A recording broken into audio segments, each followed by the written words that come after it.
And we have been saying this for quite some time now. Terror is just one of Pakistan's many problems. The other is the country's economy.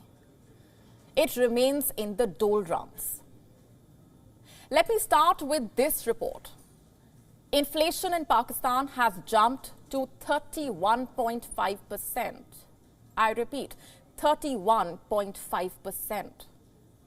That, by the way, is the highest in nearly 50 years, 50. These figures have been released by the Pakistan Bureau of Statistics. It says, not since 1974 has Pakistan seen such a high rate of inflation.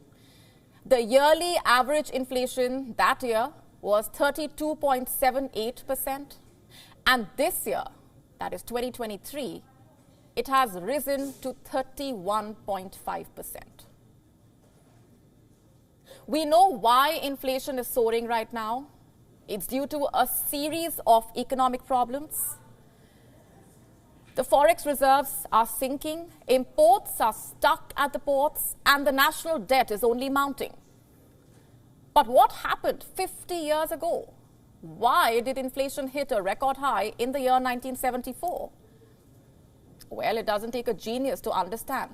Due to the 1971 Indo-Pak War. Not only did it dismember Pakistan, it also ruined the country's economy. You see, East Pakistan, which is now Bangladesh, accounted for a major chunk of Pakistan's exports, especially jute.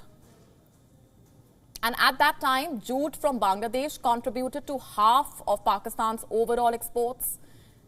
As soon as the war started, these exports came to a standstill. And this crisis drastically aggravated a liquidity crunch. A crunch that turned out to be the most serious one in Pakistan's history. And 5 decades later, Pakistan is facing another liquidity crunch. The numbers are alarming.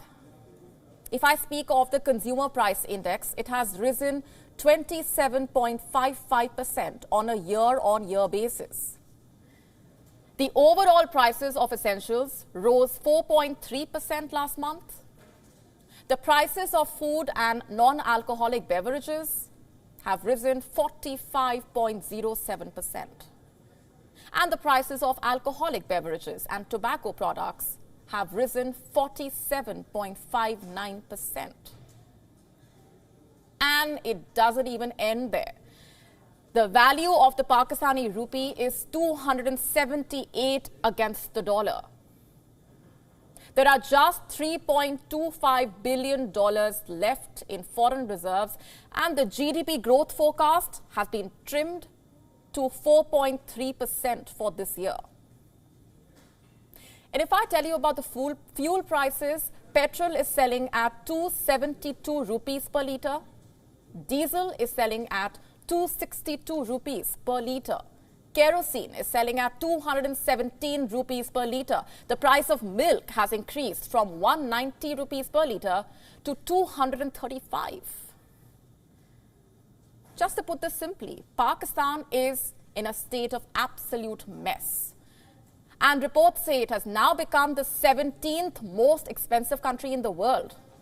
One that is hurriedly moving towards hyperinflation. Have a look at this report now. Pakistan's central bank has raised its benchmark interest rate to 20%. And why is that? So that it could rein in the soaring inflation. Pakistan owes over $22 billion to foreign lenders. And what's worse, it will have to pay this $22 billion this year itself. And this has raised fears that Pakistan may not be able to repay this amount and eventually default. The impact of these fears is overbearing. Have a look at this headline.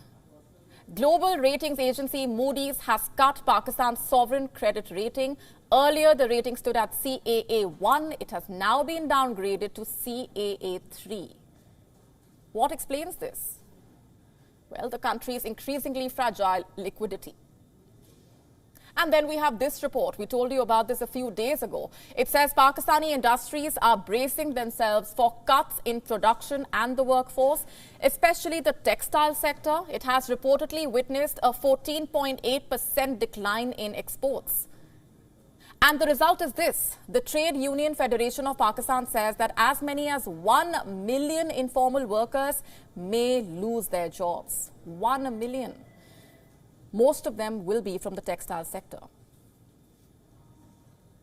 So the way things stand, inflation is at a record high. Prices of essentials are soaring. Fuel prices are skyrocketing. Interest rates are being spiked. The national debt is mounting. Pakistan's ratings are being slashed. And millions are at risk of losing their jobs. Given the magnitude of these problems, it's safe to say that more than help, Pakistan is in need of prayers. WION now available in your country. Download the app now. Get all the updates on the move.